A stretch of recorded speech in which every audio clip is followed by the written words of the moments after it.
Liderazgo frente a los nuevos paradigmas. Tomás Chamorro Premusic, Chief Talent Scientist en Manpower Group. Modera Luis Guastini, Director General de Manpower Group Argentina, miembro del Comité de Experiencia Management.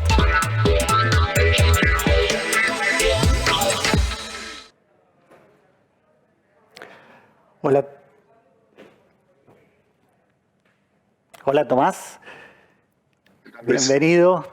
Es un placer poder conversar contigo en este Experiencia Management 2020. Y si hablamos de experiencias, hace prácticamente 2 días que estamos reflexionando y escuchando a distintos expositores acerca de cómo la pandemia o este aparente mundo surrealista en el cual estamos inmersos ha de alguna manera cambiado nuestras formas de relacionarnos, ha modificado esta sociedad global en la cual estamos, ha modificado la economía, pero también ha modificado las organizaciones.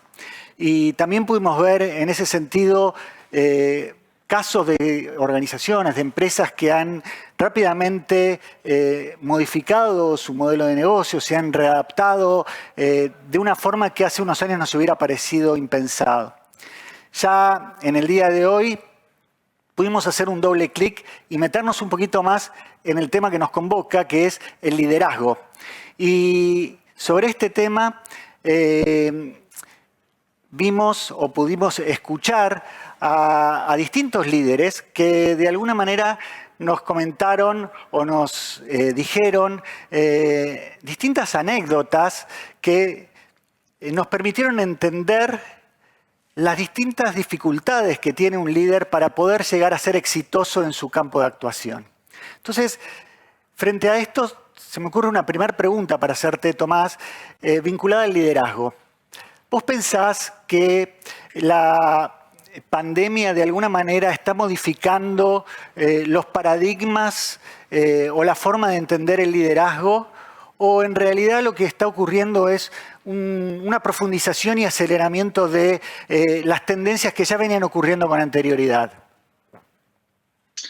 Sí, en realidad en cualquier ámbito, ya sea del management, de la política o del liderazgo, más que nada la crisis creo que ha acentuado, acelerado o confirmado tendencias y predicciones que ya se venían dando y que veníamos debatiendo antes de la crisis. Y creo que una de las preguntas más frecuentes, por lo menos que me han hecho a mí en los últimos 7, 8 meses, es si la pandemia y la crisis demanda un tipo de liderazgo totalmente nuevo, si todo lo que sabíamos de liderazgo antes lo tenemos que olvidar, borrar, empezar cuenta nueva y realmente crear un paradigma nuevo de liderazgo. Y en realidad, si la pregunta es ¿hace falta un tipo de líder nuevo o hay que cambiar el modelo de liderazgo por la pandemia? Mi respuesta es no, de ninguna manera. Lo que la pandemia ha demostrado y está demostrando, o sea, está confirmando que los grupos, las sociedades, las organizaciones se benefician si sus líderes son racionales, inteligentes, curiosos, humildes, éticos y si tienen empatía. Y esas son cualidades o competencias que no son nuevas. No es que antes no importaban. Siempre los grupos se beneficiaban si sus líderes eran más inteligentes, tenían más curiosidad, tenían humildad, ética, etc. Lo que pasa es que, claro, tenés un desafío importante donde, los resultados de alguna manera son difíciles de ignorar y están a la vista, ¿no? O sea, es mucho más difícil para un líder mediocre o que no tenga estas cualidades hoy pasar desapercibido. Bien, y hablando de esas cualidades, te quería hacer una pregunta dividida en 2, porque en realidad se vinculan a un mismo tema y es de lo que generalmente se ha venido hablando durante esta cuarentena sobre el liderazgo, sobre todo a partir de que los líderes han tenido que empezar a gestionar de manera remota, en aislamiento. Y Yo creo que uno de los puntos que más hemos escuchado a lo largo de estos meses ha sido que los líderes tienen que desarrollar sus habilidades blandas, ¿sí? Sus capacidades blandas. Entre ellas la capacidad de inspirar, de poder tener empatía, poder entender a sus equipos. Y tal vez la que ha tenido más rating de todos es la resiliencia, ¿no? Como la estrella que hemos escuchado a lo largo de estos meses. Entonces, la primera parte de la pregunta tiene que ver con, bueno, además de estas competencias blandas, existen otras habilidades, otras competencias que son indispensables y que tal vez no han tenido tanta prensa y que necesitamos los líderes para poder navegar en este mundo tan incierto, tan vertiginoso. Y la segunda pregunta tiene que ver justamente con la resiliencia y es, ¿existe una zona oscura de la resiliencia? ¿Es tan vital la resiliencia? ¿Hay algún riesgo ser demasiado resiliente? Empiezo por la segunda, Luis, porque me parece más interesante. Y creo que sí, que la resiliencia, y venía escuchando a Sonia Abadi antes, que también hablaba de la antifragilidad, creo que se celebra mucho la resiliencia en parte a nivel grupal o del equipo o incluso de sociedades. La celebramos tanto porque por lo general no tenemos buenos líderes. Si los grupos, las organizaciones y las sociedades estuvieran mejor lideradas, no necesitaríamos tanta resiliencia a nivel colectivo, porque no tendrías que estar soportando o tolerando el estrés todo el tiempo. Y no hablaríamos de la antifragilidad, ¿no? Como resiliencia más la habilidad de fortalecerse en cuanto frente al estrés. El estrés se genera y se aumenta por el mal liderazgo. Entonces, si mejoráramos la calidad de los líderes, no tendríamos tanta necesidad de demandar o de exigir la resiliencia a nivel colectivo. Claro, un líder tiene que ser resiliente y tiene que tener la capacidad de absorber el estrés y no aumentar o ser, digamos, un agente o un factor de estrés para los demás. En relación a tu primera pregunta, me parece que las cualidades no han cambiado mucho. Vuelvo a repetir que la inteligencia emocional, la empatía, la curiosidad, la humildad, la capacidad de mejorar y desarrollarse, ¿no? La coachabilidad, venían siendo importantes antes y lo siguen siendo. Pero demostrar estas cualidades o ejercer este tipo de cualidades como manager o líder en un mundo que es totalmente o mayoritariamente virtual es mucho más difícil, ¿no? Por mucho que Zoom o las reuniones virtuales nos permitan seguir trabajando y seguir mantener un cierto nivel de productividad, no es lo mismo y la gente necesita contacto analógico o en persona o en el mundo físico. Así que es muy probable que haya líderes o managers que hayan sido buenos antes y que se beneficiaron mucho por tener estas cualidades más blandas, soft skills, que son muy difíciles de encontrar y ahora les cuesta mucho adaptarse porque si sos un tipo sociable, extrovertido, con mucha capacidad para relacionarte con las personas y tenés inteligencia emocional, no es lo mismo hacerlo mirando a tu computadora todo el tiempo, estando manejándote en un mundo virtual. Recién mencionaste como una de las cualidades importantes a la inteligencia y parecería como que en el mundo de los recursos humanos en general suele hablarse bastante de esas competencias tal vez más blandas, pero se menciona poco a la inteligencia. ¿Por qué crees que esto es así? ¿Por qué es importante la inteligencia? Creo que es importantísima. Si definimos la inteligencia como la capacidad de aprender y aceptamos que en el mundo de hoy tu experiencia, tu expertise, tu conocimiento ya no tienen el valor que tenían antes porque el mundo cambia a mayor velocidad, hay que adaptarse, hay que aprender cosas nuevas. Entonces, incluso la tradición que tenemos de evaluar o elegir a líderes en base a sus títulos universitarios, su capacidad o sus pergaminos académicos, todas esas cosas están muy devaluadas. Entonces sí, le podemos llamar de otra manera, podemos llamarle agilidad o capacidad de aprendizaje. No importa mucho el nombre que se elija o se escoja, pero un líder que se pueda adaptar más rápidamente y tenga la capacidad de resolver problemas nuevos, que son los únicos problemas que hay que resolver, porque si no, no son problemas, va a tener más inteligencia. Y también es importante que la inteligencia se acompañe de otras virtudes, otras cualidades. Si tenés un líder con mucha inteligencia, pero que le falta ética o tiene intenciones o valores corruptos que no le favorecen al grupo, bueno, mejor que no sea inteligente, en este caso, el líder. Pero si hoy por hoy tenés un manager o un líder de empresa en cualquier ámbito que no tiene la capacidad de adaptarse y resolver y aprender a gran velocidad, se va a perjudicar el grupo y la organización. Otra cualidad que mencionabas es la humildad. Y cuando pensamos normalmente en un líder, lo primero que se nos viene a la mente es, bueno, ese tipo de... En términos argentinos, ese tipo canchero que tiene la capacidad de hablar en público, que puede inspirar rápidamente al resto, que siempre tiene una respuesta para darle al equipo. Y me parece como que la humildad choca un poco con ese modelo, este estereotipo que tenemos de líder.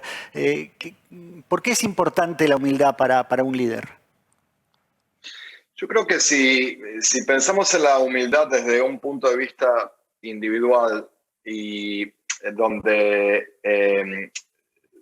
no nos centramos en las apariencias o la percepción de los demás, sino realmente tener humildad interna es esencial o elemental para saber lo que no sabes, para resaltar algún hueco entre lo que sabes y lo que necesitas saber, y realmente permitirte autoconocerte y saber conocer tus limitaciones, ¿no?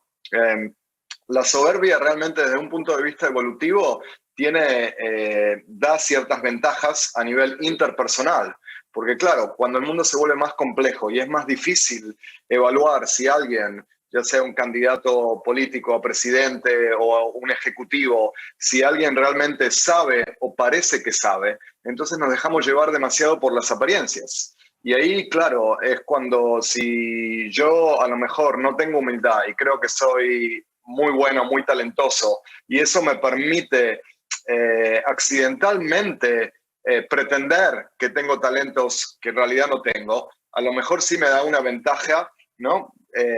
Parecida a la viveza criolla de saber. La viveza criolla en realidad es diferente porque uno puede saber sus limitaciones, pero trata de hacer trampa. Y si a nivel individual tratás de romper las reglas o hacer trampa, claro, eso te favorece a vos, pero si todo el mundo hace eso a nivel colectivo, el sistema no funciona, ¿no? Entonces, a mí me parece importante entender la ventaja de la humildad a nivel colectivo. Y ya no se trata de comparar a Argentina con otros países o América Latina con otros países. Si uno se pone a pensar la gran ventaja que tienen las sociedades y los países que se vienen enriqueciendo mucho y vienen creciendo muchísimo en el oriente, en el este, en los últimos 10, 20, 30 años, no es solamente una capacidad colectiva de producir que no se encuentra en el mundo occidental, sino también una humildad, una capacidad autocrítica y un valoramiento de la curiosidad y el aprendizaje, y no de aparentar tener habilidades que no tienen. Y eso a nivel colectivo te das cuenta que es una fórmula muy difícil de superar.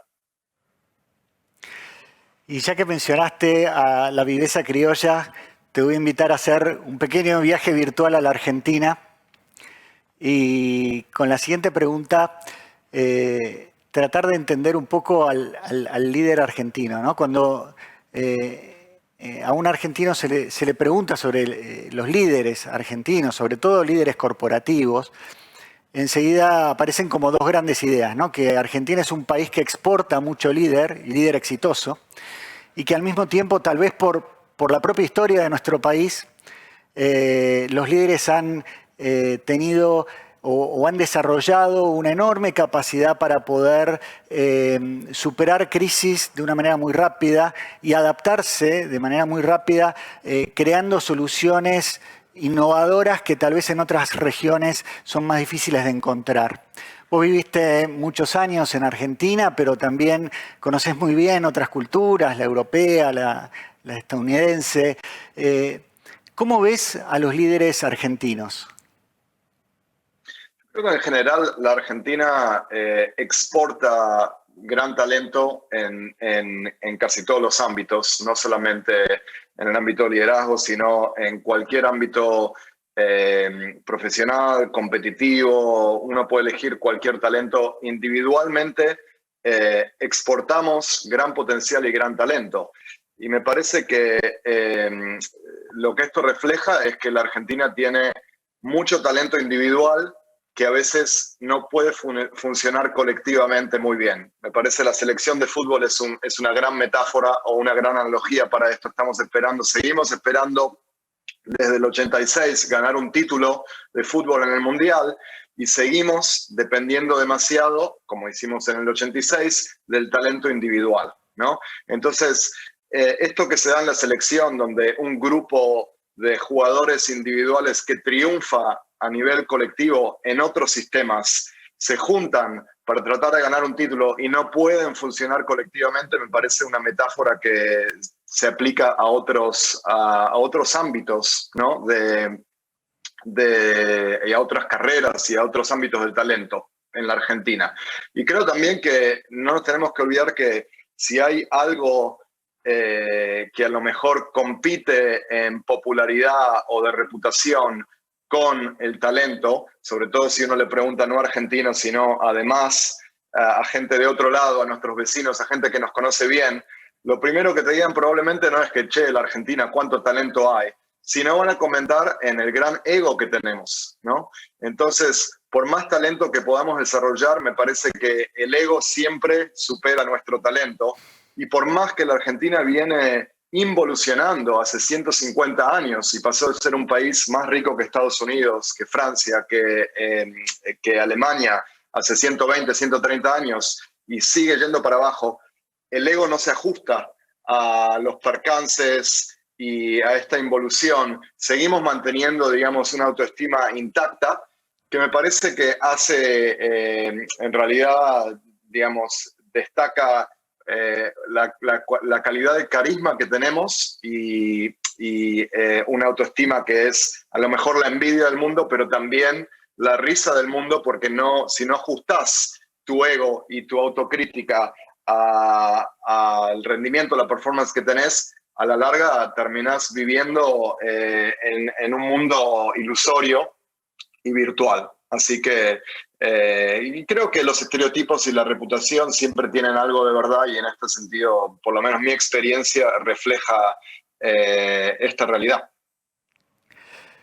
Y ya que hablas de estereotipos, me gustaría pasar a otro tema que también ha generado mucha polémica a lo largo de la pandemia. Se ha mencionado bastante que los países que mejor han manejado la pandemia estaban liderados o están liderados por mujeres. ¿Vos pensás que ciertas cualidades que uno podría llegar a asociar tal vez con más lo femenino, la mujer, de alguna manera hacen que el líder sea más exitoso? Sí, yo creo que, y a lo mejor se resaltan en una situación de mucho riesgo, porque la orientación al riesgo, el risk-taking o la toma de riesgo, es uno de los patrones de comportamiento, una de las tendencias donde siempre se han observado diferencias de género. Por lo general, así como hay diferencias en promedio en la altura, los hombres suelen ser más altos que las mujeres. También los hombres tienen más apetito, más orientación al riesgo que las mujeres.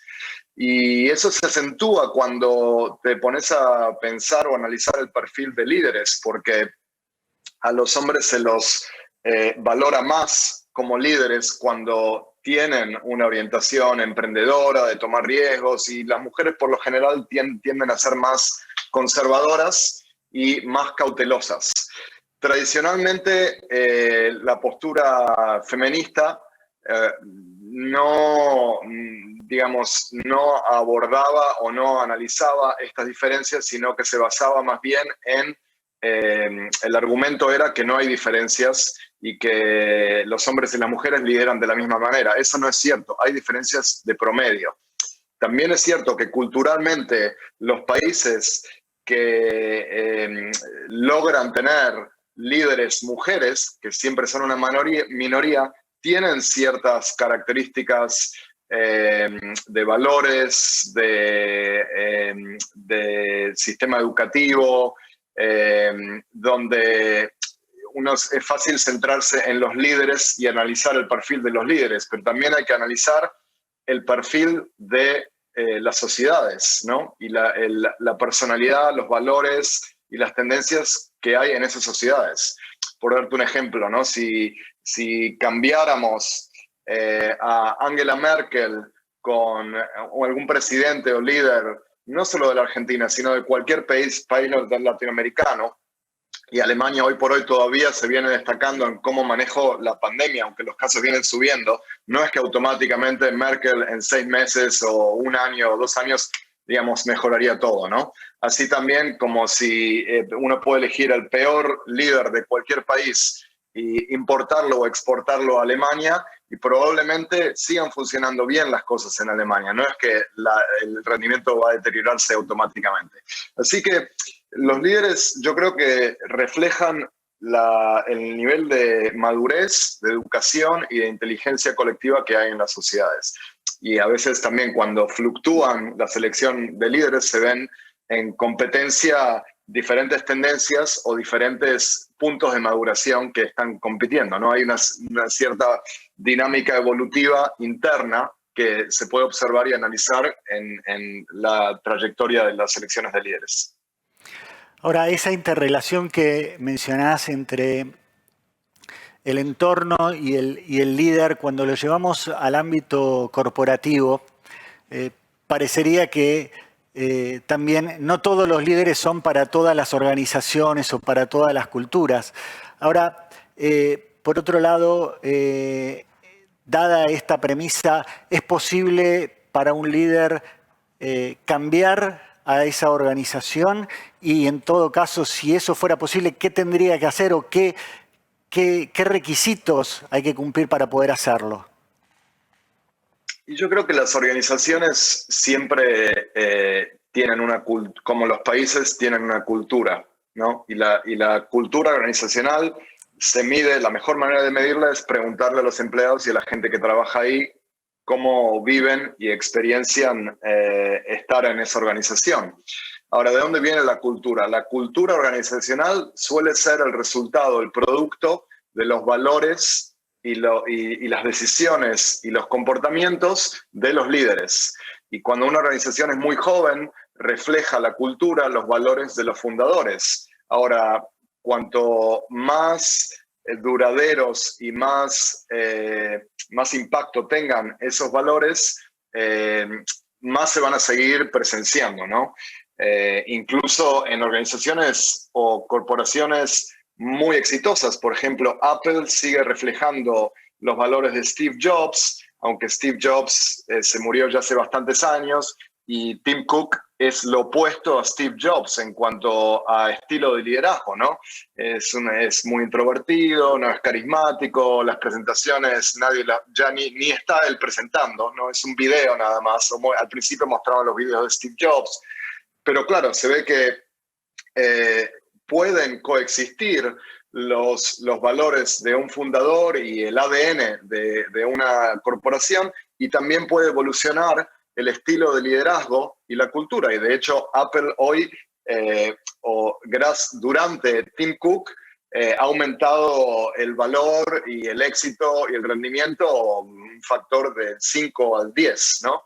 Entonces, es interesante que la gente siga celebrando y venerando a Steve Jobs, aunque en realidad la calidad de liderazgo que introdujo Tim Cook a Apple es lo opuesto, ¿no? Entonces, la mejor manera de que una cultura cambie o evolucione o madure es cambiar a los líderes ¿no? En el ámbito académico, el chiste siempre era que la ciencia evoluciona de un funeral a la vez, ¿no? O que uno no puede convencer a sus críticos, sino que tiene que esperar a que se mueran. Y de cierta manera, la cultura de una organización evoluciona también a medida que se reemplacen o se renueven los líderes y empezando por arriba, ¿no? Y ya que hablamos de arriba, ahora me voy un poquito más para abajo.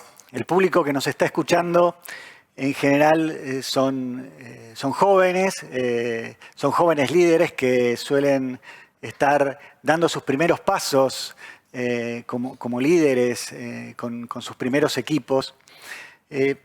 ¿Qué reflexión o qué recomendación le podrías dejar a estos jóvenes sobre, bueno, qué hacer o qué herramientas cultivar para iniciar ese camino de liderazgo? Yo creo que lo más importante es hacer tiempo o hacerse tiempo para estudiar y para aprender. Y me parece que leer, informarse, educarse y aprender no solamente de los libros, sino que también elegir buenos mentores, tener buenos modelos y hacer preguntas y poner en práctica la curiosidad es lo más importante, ¿no? No hay coaching o aprendizaje formal que pueda reemplazar esas cualidades, y la gran ventaja que tienen nuestros oyentes o la gente que nos está escuchando que sean líderes jóvenes es que cuanto antes empiecen mejor, ¿no? En el mundo organizacional, incluso corporativo, malgastan muchísimos fondos y muchísimo dinero porque recién se empieza a hacer desarrollo de líderes, capacitación y coaching cuando ya tienen 50, 60 años. Que por más que no estén listos para retirarse hoy porque vamos a vivir mucho más tiempo y hay que seguir trabajando más años, realmente hay que empezar a desarrollarse y a mejorar cuando uno tiene 20 o 30 años. Y cuanto antes empiece mejor. Y yo creo que lo más importante es entender que los grandes líderes siempre son un producto que se sigue desarrollando y se sigue formando, no son un producto hecho, ¿no? Hay que encontrar la manera de mejorar y seguir mejorando. Y con relación a este punto, una pregunta que suele generar mucha ansiedad en los jóvenes es, bueno, ¿hasta qué momento como líder me tengo que quedar en una organización y cuál es el momento en el cual tengo que tomar distancia e irme a otra? ¿Cuál es el factor de decisión que me tiene que mover a ir haciendo esa rotación? Obviamente, Luis, que depende del contexto de la situación, ¿no? Económica, laboral, pero si estamos hablando de gente con talento que tiene oportunidades y de un clima que es medianamente favorable y donde hay opciones, por lo general lo que pasa es que la gente cambia de trabajo, cambia de organización más tarde de lo que debería, ¿no? O sea, es muy difícil encontrar a alguien que se arrepienta de haberse ido de una organización o un trabajo. Por lo general, cuando se ponen a analizar o pensar, se arrepienten de no haberse ido antes o de haber cambiado antes, ¿no? Es como en las relaciones amorosas pasa lo mismo. Cuando uno se separa, normalmente no se arrepiente. Hay algunos casos donde se vuelve a juntar con la persona con la que estuvo antes, pero por lo general la conclusión es que ¿por qué no lo hicimos antes, no? Debería haber pasado antes. Así que creo que si uno no está bien o tiene dudas o a lo mejor tiene una inquietud de probar otras cosas, hay que actuar y hay que hacerlo, ¿no? Porque no hay tiempo que perder, me parece.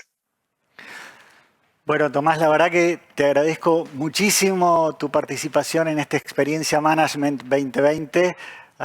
Nos has dejado muchas ideas para pensar y la verdad que ha sido muy, muy ilustradora tu charla. Nos vemos en la próxima. Muchas gracias. Gracias, Luis. Hasta luego.